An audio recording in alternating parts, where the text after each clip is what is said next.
The stars over Drisport Station were a sickly shade of green tonight, their light filtered through the gas giant's churning atmosphere far below.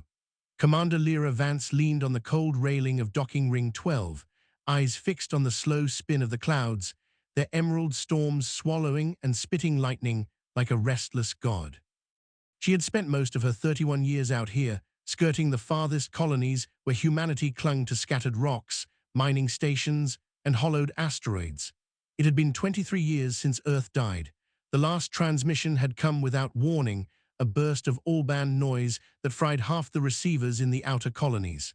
No footage, no countdown, no appeal for help. Just a blinding pulse on every wavelength, as if the planet had screamed and burned in the same instant. The Galactic Concorde had sent ships, of course. The story they brought back was vague, wrapped in half-truths, a planetary core destabilization, a cataclysmic, natural event. But everyone knew the Concorde's history with pre-fold civilizations. The idea that they might have helped Earth to die was whispered in mess halls and dark taverns across human space. Lyra had been 8 years old, clutching her mother's hand on a mining deck when the transmission hit. She'd never set foot on Earth, but that didn't matter. It was supposed to be home. A soft chime at her wrist snapped her from the memory. The comm band projected a holo of Chief Engineer Miles Rahim, his dark hair sticking up as if he'd been elbow-deep in a power conduit again. "Got something for you, boss," Miles said without preamble. His voice was pitched low, the way it always got when he thought they were on the edge of trouble. Outer Rim probe network just lit up. An old signal, human encryption, pre-Exodus format. Lyra straightened. "That's impossible. Those bands have been cold for centuries. Tell that to the probe." It traced it to coordinates way off the charts, about 3 sectors into Concorde quarantine space. Her stomach tightened. Quarantine sectors weren't just off-limits, they were voids in official star maps, erased like dead pixels. The Concorde claimed they were unstable zones, wormhole scars, stellar decay regions, but in Lyra's experience, the more they told you to stay away, the more interesting things got. "Send me the packet," she said. The data scrolled before her eyes, encryption layers with human signature markers, the kind used before the Exodus fleets left Earth in 2174. Whoever sent this either had access to ancient human tech, or they were from that era, and yet the transmission was fresh. "You see the kicker?" Miles' voice sharpened. "That signal's cycling Earth's old prime frequency, like a heartbeat." She could almost feel it, a steady, impossible pulse from the grave. She found the rest of her crew in the Arda's mess hall. The small exploration frigate was docked for fuel and repairs, but its heart, its crew, was restless. Dr. Seren Imani, the ship's xenobiologist, was hunched over a mug of bitter kaf, her expression wary even before Lyra said a word. Gunnery Officer Rourke leaned against the bulkhead, a slab of muscle and cynicism. "I'm going to show you something," Lyra began, loading the projection into the center table. The heartbeat-like signal echoed in soft bass pulses, each one mirrored by a wave of light on the holo. Rourke frowned. "Old Earth military encryption. Where'd you dig this up?" "Outer Rim probe, quarantine sector." Seren set her mug down sharply. "If the Concorde finds you sniffing around one of their black zones," "They won't," Lyra cut in. "Not if we move fast." Miles entered, wiping his hands on a rag. "We have a possible relay route through the Kestrel Drift. Risky, but it skirts Concorde patrol zones for most of the way." Rourke gave a humorless laugh. "Risky as in slingshot through collapsing gravity wells, or risky as in we're definitely going to die?" "Somewhere in between," Miles said. Lyra leaned on the table, letting her gaze sweep over them. "Look, I know what this smells like. Concorde black sites, ghost signals. It's got all the makings of a career-ending trip, but that signal is human. It's coming from a place that, according to every chart in the galaxy, shouldn't have anything in it at all. If there's even a chance it's from before Earth died." She let the words hang. Seren's voice was quiet. "You think it could be survivors?" "I think," Lyra said, "it could be the truth." They didn't agree right away. The arguments lasted hours, over rations, over fuel, over the fact that every known quarantine sector was a graveyard for ships. But in the end, the choice was unanimous. They'd go. The Arda cleared Drisport's outer defense shell 2 days later, her hull still pitted from last month's micrometeorite swarm. The gas giant dwindled behind them, its green storms shrinking to a marble swirl. Ahead lay the void, threaded with the faint shimmer of drift currents, natural folds in spacetime that a small ship could ride like ocean currents if you had the skill. Lyra stood on the bridge, the signal still pulsing on her display, a heartbeat from the dead. For the first time in years, she felt like she was heading towards something, not just away from everything else. The Arda had been built for long-range survey missions, not combat, but in Lyra's hands, she could dance through the void like a predator. The ship's lean frame shone with matte plating to cut glare, her twin fusion drives tuned for acceleration bursts instead of raw top speed. In the quarantine zones, speed was worthless. Survival was about control. The kestrel drift unfolded before them, a serpentine stretch of unstable folds. It looked deceptively calm, a ribbon of faint light twisting through black space. Lyra's fingers played over the helm controls, feeling the ship's heartbeat through the vibration in the deck. Entering the drift in 30 seconds, Miles called from engineering. Grav dampers are tuned, but if she kicks, hold onto something solid. Rourke, strapped into his station, grunted, "Been through worse. Remember the Karthik's run? That was worse for you," Saren said dryly. "You were the one stuck in the forward airlock when the gravity inverted." "Purely by choice," Rourke shot back. The drift welcomed them with a shimmer, like oil catching sunlight, and then the stars bent. The view ahead warped and stretched, constellations dragging like wet paint. Lyra kept her focus on the nav readout, ignoring the illusion of motion. Folds were strange things. To the naked eye they seemed calm, but they hid teeth, sudden compressions of space that could shear a ship in half, or loops that trapped you in a forever spiral. The Arda threaded through her first set of folds with barely a shudder. Lyra allowed herself a slow breath. They were 6 hours into the drift when the first anomaly hit. "Contact," Rourke said, voice sharpening. "Bearing 093 closing fast, no transponder." The main display bloomed with a pale outline, a ship. No, not a ship. Lyra's breath caught. The object was massive, its hull pitted with what looked like centuries of damage. It bore the silhouette of a Concorde dreadnought, but twisted, as if its midsection had been stretched and knotted. A skeletal frame hung where plating should be, the edges feathered into nothing like a half-finished sculpture. "Drift ghost," Saren whispered. "Has to be," Miles said. "No reactor output, no life signs." Drift ghosts were the corpses of ships lost in unstable folds, sometimes spat back decades or centuries later. Most crews avoided them. Some scavengers picked them clean, but it was dangerous work. Folds didn't like to give up their dead. The Arda eased past the wreck, keeping her distance. As they slid by, Lyra thought she saw movement along the warped hull, a flicker of light behind shattered plating, but the sensors showed nothing. The signal from the quarantine sector pulsed steadily through it all, unchanged. By the time they cleared the drift, they were 2 days from Concorde space. That was when Miles stormed onto the bridge holding a datapad like it was about to bite him. "Boss, you need to see this. I was running a harmonics check on the signal. You know how it's cycling Earth's prime frequency? There's a secondary layer." Lyra frowned. "Hidden modulation?" "Yeah, and it's not just data, it's a voice." He patched it through. A woman's voice filled the bridge, faint under layers of static, her words chopped by time and interference. "To any surviving humans, if you can hear this, find the forge, Earth's last. You are not alone." The message looped, breaking in different places each time. Saren stared at the speaker as if it might answer her. "That's not an old transmission. The harmonics are fresh. Someone's still sending this. And the Concorde says that whole sector is a wasteland," Rourke said, his tone dark. Lyra felt a cold certainty settle over her.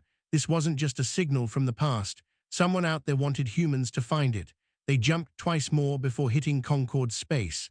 The border was invisible, but the tension in the crew was not. Every ship that crossed into a quarantine sector without authorization became a ghost story if it was remembered at all. The nav computer plotted a bypass around the main patrol routes, skimming the edge of a red dwarf system. On the second day, the trap snapped shut. "Multiple contacts," Rourke barked. "Closing fast, Concorde signature, 3 Bythron interceptors." Bythron ships were needle-shaped, built for speed and sharp turns, each one bristling with plasma lances. "They've got us tagged," Miles said. "We can't outrun them in open space." Lyra didn't slow. We won't. Set Vector 230, prepare for fold skim. Saren's head snapped up. Through the dagger line? That's suicidal. Only if you miss the thread, Lyra said. The dagger line was a narrow, unstable fold corridor, a rumor among smugglers. It could slice a ship apart if you misaligned your entry by even a fraction, but if you hit it just right, it could spit you halfway across a system in seconds. The Bythrons opened fire. Plasma bolts splashed against Arda's shields, rattling the deck. Hold her steady, Lyra said, hands like steel on the controls. The dagger line's entry shimmered ahead, a sliver of warped starlight. In 3-2, she shoved the throttles forward. The stars shattered. Gravity clawed at her bones. Space twisted into a blade's edge, and then they were free. No sign of the Bythrons. The nav readout showed they'd been thrown almost to the quarantine sector's border. Rourke let out a low whistle. Never doing that again. Lyra allowed herself a thin smile. You say that now. Ahead lay the dark stretch of space no Concord map dared to name. The signal pulsed in her display like a beacon through a storm. And somewhere in there, if the voice was telling the truth, was the forge. The border of the quarantine sector had no markers, no outposts, no visible line. It was simply different. Lyra had seen war zones and dead systems before. This was neither. One moment the stars shone crisp and cold, the next their light blurred, as if the Arda had passed into a shallow dream. Radiation readings? She asked. Nominal, Saren replied, scanning her console. But the spectrum's wrong. Half the wavelengths are spiking in irregular bursts, almost like a heartbeat, Miles finished. Lyra glanced at him. Same rhythm as the signal, he said. The ship slid deeper. Space here felt heavier, as though invisible water pressed against the hull. Sensor sweeps kept returning ghost echoes, copies of the Arda that appeared for an instant in different positions before vanishing. Temporal refraction, Saren murmured. We're seeing our own possible positions, offset by... She stopped. Lyra, one of those echoes just moved before we did. Rourke snorted. You're telling me the ship's own shadow is getting impatient? The shadow in question flickered again on the display, and this time, in the brief instant before it vanished, its hull was different. The plating was scorched, the starboard wing fractured. Miles' voice was tight. That was us, future us. Lyra forced her eyes back to the nav plot. Stay on course. The signal grew stronger with every hour, the faint woman's voice breaking through more clearly. Find the forge, coordinates, preserve what remains. Whoever she was, she spoke with the steady urgency of someone who knew her time was short. They were 20 minutes from the coordinates when the first anomaly hit. A ripple spread across the void ahead, not light, not matter, but something that made the stars bend away from it. The Arda shuddered as if it had brushed an unseen wall. Impact? Rourke asked. No mass reading, Saren said. It's an event boundary, something bleeding through from another frame of time. The ripple thickened into a sphere. Inside it was a vision that should have been impossible. Earth. Whole, blue oceans and white cloud spirals, continents shining in sunlight. Lyra's chest tightened. It's a projection, Miles said, his voice barely audible. Has to be. No, Saren whispered. Sensors are picking up genuine mass, gravitational field consistent with Earth. That's it, or something exactly like it. They drifted closer, drawn in spite of themselves. And then the sphere burst, scattering into motes of light that spun away and faded. Rourke broke the silence. I hate this place. The forge's coordinates pointed to a region orbiting a dim, ember-red star. The area was littered with debris, but not random wreckage. Ships from dozens of species, all derelict, all pulled into a loose ring. Some were so old their designs had been lost to history. At the center hung the source of the signal. It was a station, if you could call something the size of a small moon a station. Its hull was made of overlapping plates, etched with markings in 100 languages. Towers and spires jutted from its surface at impossible angles, some glowing faintly, others dark and broken. The architecture was distinctly human, but older than any known colony ship. Tell me I'm not the only one getting human alloy composites in those scans, Miles said. You're not, Saren replied. This place was built with tech that predates the Exodus by centuries. Rourke squinted at the readout. How the hell is that possible? Humans didn't have FTL until the Concorde taught us, Lyra finished. They approached slowly, the station's surface growing in the forward viewport. The signal was deafening now, the woman's voice almost whole. If you can hear this, Find the forge, Earth's last gift. Do not let the Concord. Static swallowed the rest. Docking was like threading a needle through a hurricane. The station had no active beacons, no functioning moorings. Lyra aligned the Arda with a jagged breach in the outer plating and engaged the maglocks. The boarding team, Lyra, Miles, and Seren, stepped through into stale air. The corridor beyond was lit by flickering strips. Human text lined the walls, alongside alien glyphs Lyra didn't recognize. "It's a museum," Seren said after a moment. "A library." And it was. Room after room opened into halls filled with artifacts, hollow records of human history, genetic archives of Earth's flora and fauna, blueprints of cities that no longer stood. In one chamber, a projection bloomed to life unbidden. It showed Earth as it had been centuries before its end, cities lit like constellations, oceans alive with sunlight. A figure stepped into the projection, a woman in a worn flight jacket, her dark hair streaked with silver. "This is Commander Mara Eilean of the Solace," she said, her voice matching the one from the signal. "If you found this, then Earth is gone, and the Concord has buried its truth. The Forge is humanity's last gift to itself, a seed for what we were and what we might be again, but they will come for it, and when they do you must choose, hide it, destroy it, or let it grow." The image froze. Miles broke the silence. "She's talking to us." Before Lyra could answer, the Arda's comm crackled with Rourke's voice. "Boss, we've got trouble. Concord warships just dropped in. Admiral Serax himself." And just like that, the Forge had gone from a miracle to a target. The Arda's deck trembled under the low hum of her alert sirens. Through the forward viewport, Lyra could see the Concord fleet bleeding in from fold space, black, jagged silhouettes snapping into existence one by one, each bristling with weapon arrays.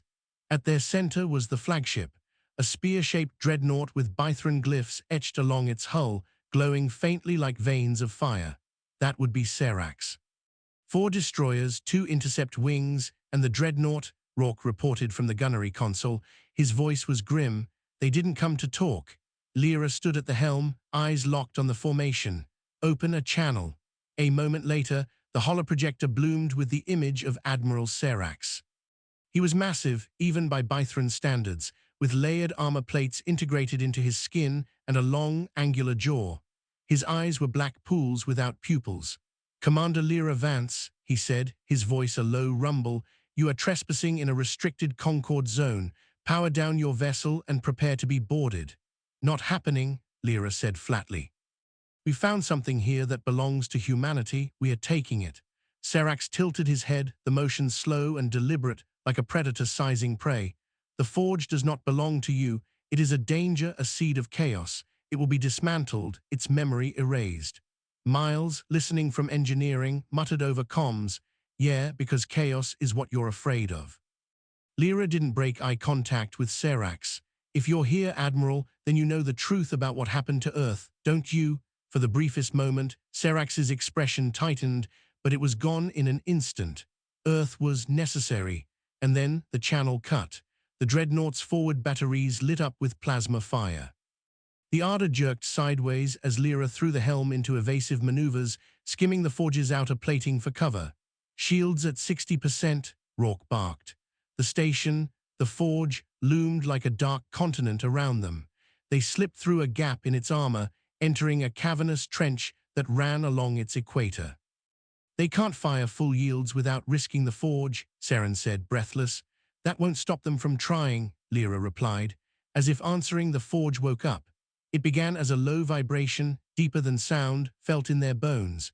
Then points of light rippled across its surface, racing along the spires and towers. The debris ring around it shifted, fragments of dead ships rotating into alignment. Miles said, watching the readouts spike. "I think the Forge just armed itself." On the viewport, arcs of energy leapt between the derelict ships. The smallest, a rusted freighter, lit up with an impossible glow before launching a lance of white energy into the nearest Concord destroyer. The destroyer's shields collapsed in an instant. The second shot punched straight through its hull. Rourke gave a short, incredulous laugh. "The wrecks are its guns." Serax's fleet hesitated, fanning out to avoid the debris ring's line of fire. "Whatever this thing is," Seren said, "it's not just a library, it's defending itself." or defending what's inside, Lyra said. She thought of the woman's message, you must choose. Miles, she said, can we link Ada's systems to the forge? Try to talk to it? He hesitated. If it doesn't want to talk, it could fry us like those destroyers. If Serax gets aboard, none of us walk away, Lyra said. Do it. The connection was like plugging into a star. The ship's systems shuddered, lights flickering as the forge's presence flooded their senses. It wasn't words at first, more like a tide of images and feelings. Oceans, forests, cities under 1,000 skies. Laughter, music, storms, all of it threaded with the steady beat of that human frequency. And then a voice, the same woman from the recording, but clear now, speaking directly into Lyra's mind. You are late, but you are here. The choice is coming faster than I hoped. Who are you? Lyra whispered. A shadow of what was. The forge remembers, but it cannot leave. You can. Outside, the Concorde regrouped. The dreadnought pushed forward, its massive hull blotting out the red star beyond. If they take me, humanity's echo dies. If you spread me, humanity changes the galaxy. You will be hunted either way. Lyra's hands tightened on the helm. Then we'd better make it worth the hunt. On the forge's surface, the debris ring shifted again, this time opening a narrow corridor straight toward the dreadnought. Miles, Lyra said, I think it's giving us a shot. Rourke grinned like a man about to jump off a cliff. Then let's make it count. The Ada surged forward, riding the forge's energy like a current, heading straight into the heart of Serax's fleet. The Ada leapt from the forge's shadow into open fire. Plasma bolts flared past their hull, each one close enough to burn ghost images into Lyra's retinas. She felt the ship's vibrations through the helm, every twist of her hands pulling them closer to the one impossible target in the chaos, the Concorde dreadnought. Shields at 40%, Rourke shouted over the alarms. Hold them together, Lyra said, eyes locked on the narrow channel the forge had opened through the debris. Miles' voice crackled in her ear from engineering. I'm shunting auxiliary power from life support. We've got about 20 minutes before the air recyclers start failing. That's 19 more than we need, Lyra replied. The forge's energy arcs followed them like loyal hounds, spearing into the Concorde interceptors that tried to flank the Ada. One interceptor's nose disintegrated in a flare of white fire, another spun out into the debris, engines dead. But Serax's dreadnought kept coming. The ship was a city of armor and weaponry, each battery swiveling toward the Ada like the eyes of some ancient predator. They're charging their main lance, Saren warned. Too slow, Lyra said. She rolled the Ada under the dreadnought's port flank, close enough that the enemy's own guns couldn't track them without hitting their hull. Rourke grinned savagely. You want me to knock? Do it. The Ada's forward railguns roared, punching a tight cluster of slugs into the dreadnought's armor. The impacts barely dented the hull, but that wasn't the point. Miles triggered the second part of the plan, a spike of forge-derived data hurled through the breach in the dreadnought's hull like a Trojan horse. For 3 seconds, the dreadnought's lights flickered. Its shields sputtered, just long enough for the Ada to slip alongside and maglock to an emergency hatch. Boarding, Saren said, incredulous. Serax wants the forge, Lyra said. Time to find out why. The boarding tube sealed with a hiss. Lyra went first, sidearm drawn, with Rourke close behind and Saren bringing up the rear. The dreadnought's interior was a cathedral of black metal lit by the cold glow of Bythran glyphs. 2 Concorde soldiers rounded the corner, tall, insectile bipeds with elongated limbs. Rourke didn't hesitate, 2 precise shots, and they crumpled. They moved deeper, the ship groaning around them. The deck seemed to tilt under Lyra's boots, as though the dreadnought itself were uneasy. They found Serax in a control chamber lined with star maps. He stood alone, unarmed, as if he'd been expecting them. Commander Vance, he said, voice low, you should not have come aboard. You've been chasing us since the drift, Lyra said. Why, what's the forge to you? Serax's eyes flicked toward the holomap at his side. It showed the quarantine sector, but not as it was now, as it had been ages ago, filled with hundreds of habitable worlds. It is not what the forge is, Serax said. It is what it can make. He stepped closer, and for the first time there was something in his gaze that wasn't pure hostility. Humans are dangerous, he said slowly. You burn bright but briefly. The forge would scatter your spark into every corner of the galaxy. The Concorde fears what would grow from that. Do you fear it? Lyra asked. Serax didn't answer. But in the silence, she had her answer anyway. The ship's alarms flared, different from before. A forge weapon strike. Serax turned toward the door. My fleet will not hold the forge back forever. Decide quickly, Vance. Destroy it, or you will do more than your species. Lyra met his gaze steady. Maybe that's what we were born to do. They retreated under fire, sprinting back to the boarding tube as the dreadnought's internal bulkheads slammed shut behind them. The Ardor detached, engines roaring, and dove back toward the forge's shadow. But now Lyra had a new problem. She'd seen enough of Serax to know he wasn't just an enemy. He was a believer, and believers were the most dangerous kind of foe. The forge's shadow swallowed the Ardor as they dove beneath one of its massive spires. From here, the station's scale was overwhelming, the hull curving away into darkness, studded with structures that could each have held cities. Concorde's regrouping, Rourke reported. 2 destroyers, 4 interceptors, and the dreadnought. They're splitting to flank. They'll try to hit the forge from multiple sides, Saren said. Make it split its defenses. Lyra's gaze swept the tactical display. The forge had weapons, yes, but they weren't fast. It was like watching a giant shift its weight before striking. The interceptors were darting in between the debris guns, looking for blind spots. We'll cover the gaps, Lyra said. The forge seemed to hear her. The hum through the Ardor's hull deepened, a vibration in her teeth. Data spilled across the consoles, firing arcs, shield patterns, threat predictions. It wasn't just giving them information, it was asking them to help. Miles, Lyra said, link our targeting systems to its network. You sure? No, she admitted. Do it anyway. The connection hit like a tidal wave. Suddenly their weapons display lit with 100 ghost targets, all mapped by the forge. When Lyra steered toward one of the gaps, the debris guns shifted to cover another, the forge adjusting to their movements in real time. It was teamwork. The Ardor swung out from under the spire, railguns punching through an interceptor's shield just as a derelict cruiser behind them lanced a destroyer's engines. Rourke laughed like a madman. This is fun. Don't get cocky, Saren warned. Then the dreadnought fired its lance. A beam of green-white energy punched straight into the forge's surface, tearing through a section of plating the size of a city. Debris scattered into space. The hum in the Ardor's hull faltered, not pain, exactly, but shock. Damage to Sector 9, Miles said. Energy levels dropping. Lyra's knuckles whitened on the controls. We hit that lance before it charges again.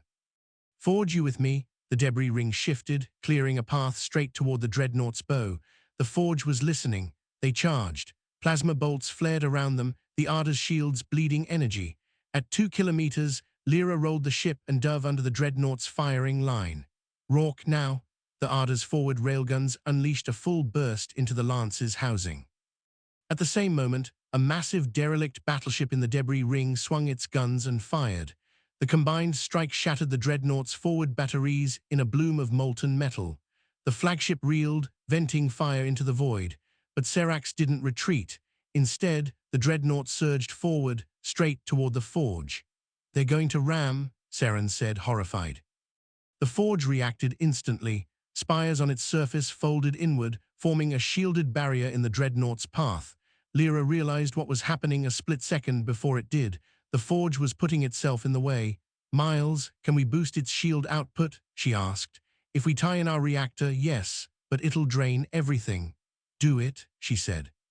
The Ardor systems groaned as their reactor output poured into the forge's shield grid.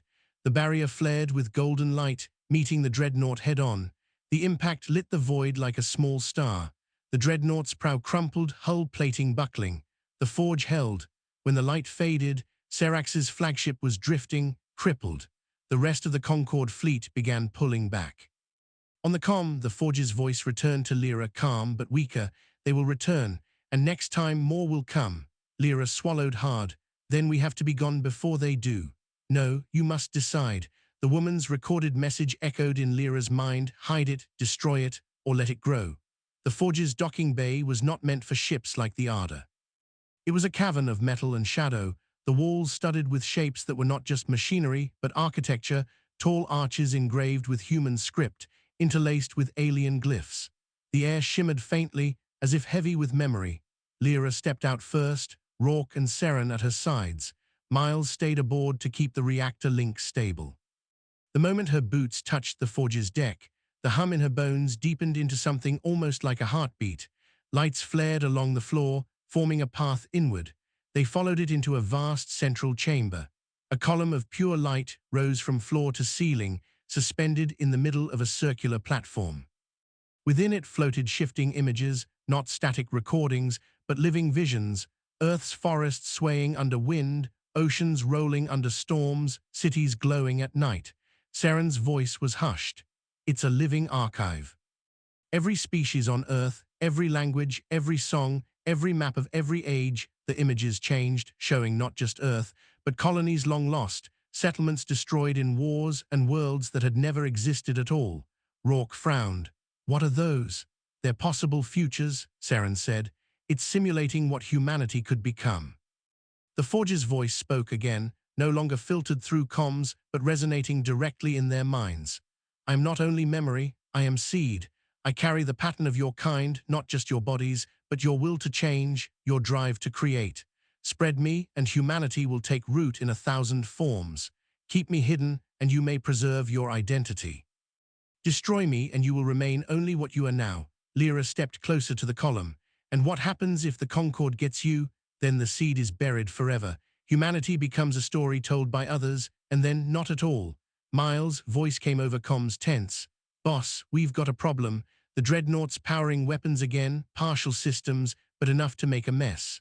Rourke swore. We should have finished them when we had the chance.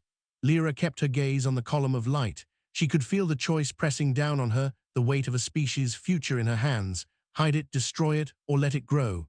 Her mind flashed through the possibilities. Hide it, bury the Forge somewhere even the Concord couldn't find. It would keep humanity's history safe, but inert, waiting. Destroy it, rob the Concord of their prize, but erase the only complete record of humanity's existence.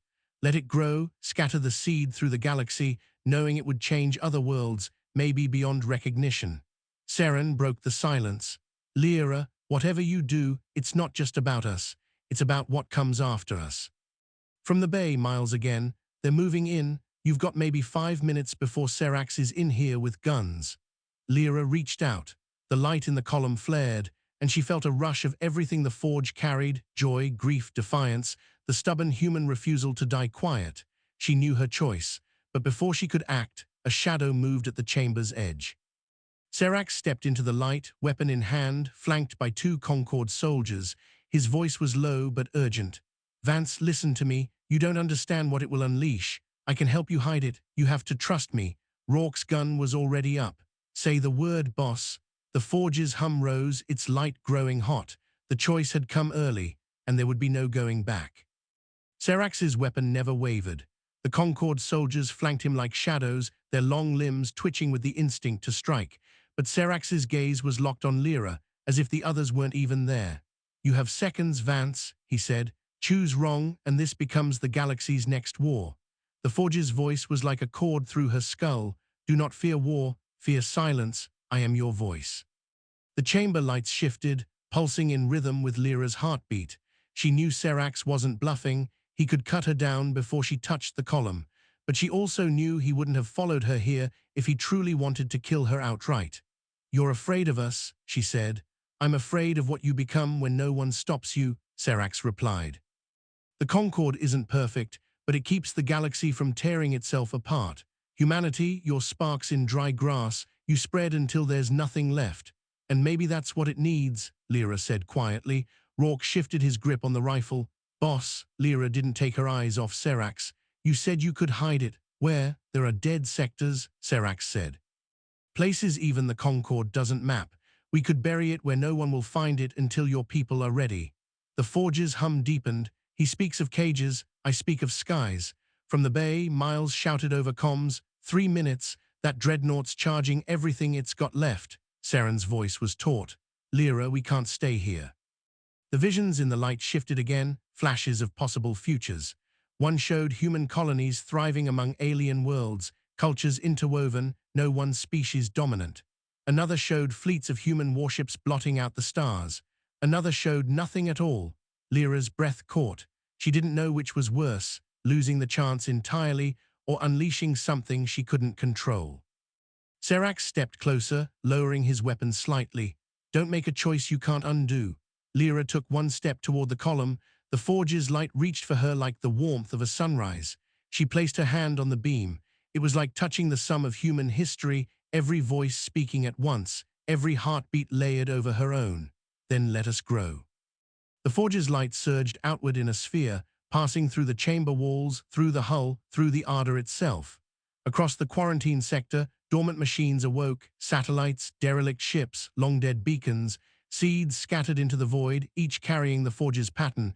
Serax's face was unreadable. You've just changed the shape of the galaxy. Good, Lyra said. The forge's hum shifted to a roar. Weapons platforms along its surface unfolded in unison, targeting the dreadnought and the remaining Concorde ships. Now fight. The next phase of the battle began instantly. The dreadnought unleashed everything, beams and missiles hammering the forge's shields. The Ardor launched from the bay, diving through the chaos, now with half the sector's ancient defense grid on their side. Rourke, hit their engines, Lyra ordered. With pleasure. As they streaked past the dreadnought's flank, the forge's newly awakened satellites struck, each one firing a single brilliant beam. The enemy's shields collapsed like glass under a hammer. Serax's flagship reeled, but it didn't run.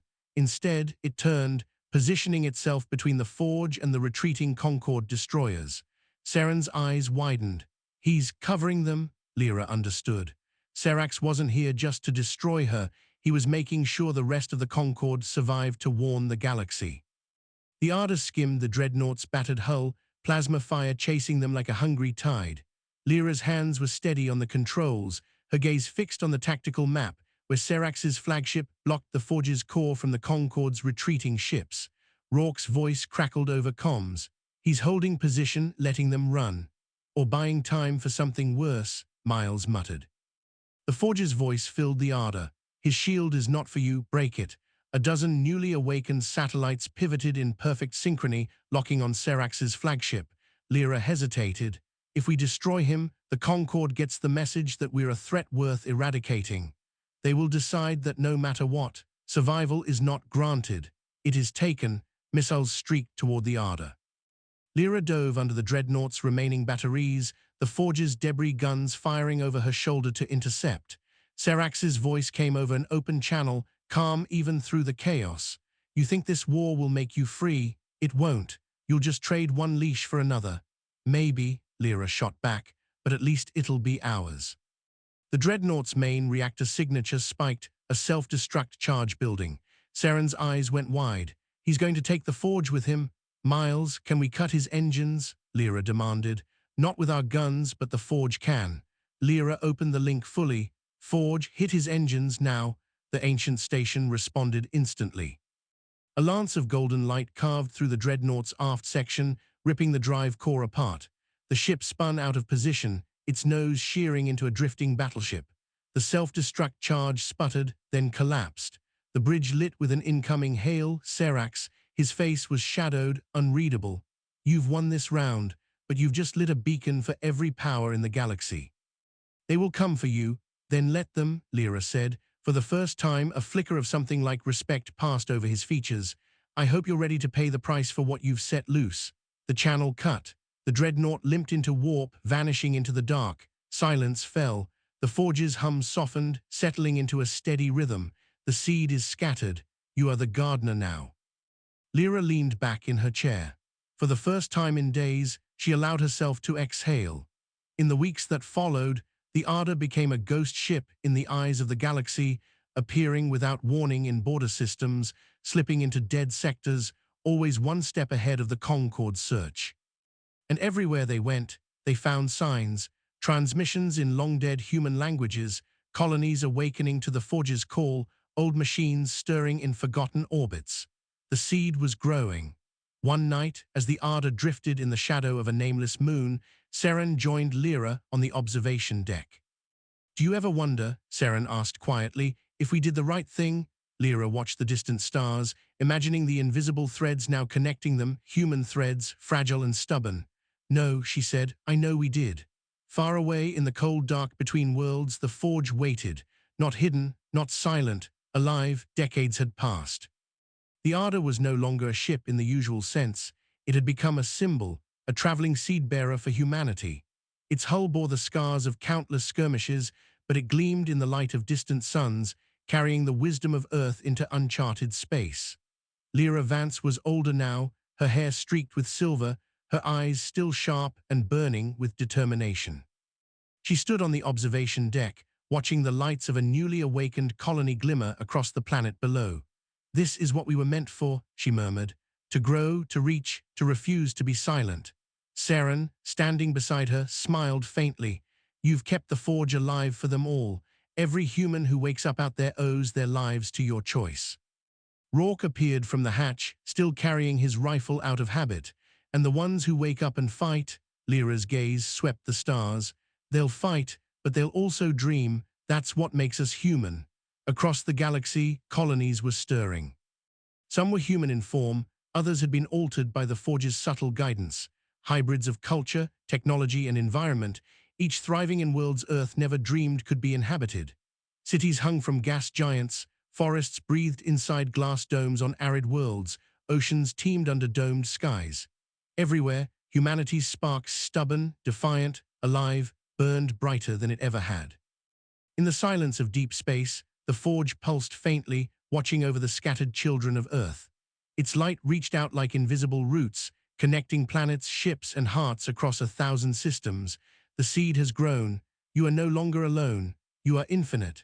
And somewhere in a sector that no map could chart, the Ardor drifted past a blue star rising over a new world.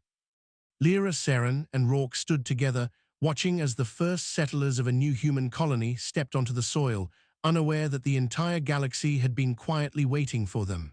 Lyra's hand hovered over the console. She could direct the Forge anywhere, to teach, to protect, to inspire. But she let it be. The galaxy would grow on its own now. Humanity had been given a second chance, and this time they would not falter. The stars stretched endlessly before them, and Lyra smiled. For the first time she felt the weight of hope, pure and unyielding. Somewhere in the distance, a human voice whispered, carried across light years, "We have returned." And the galaxy listened.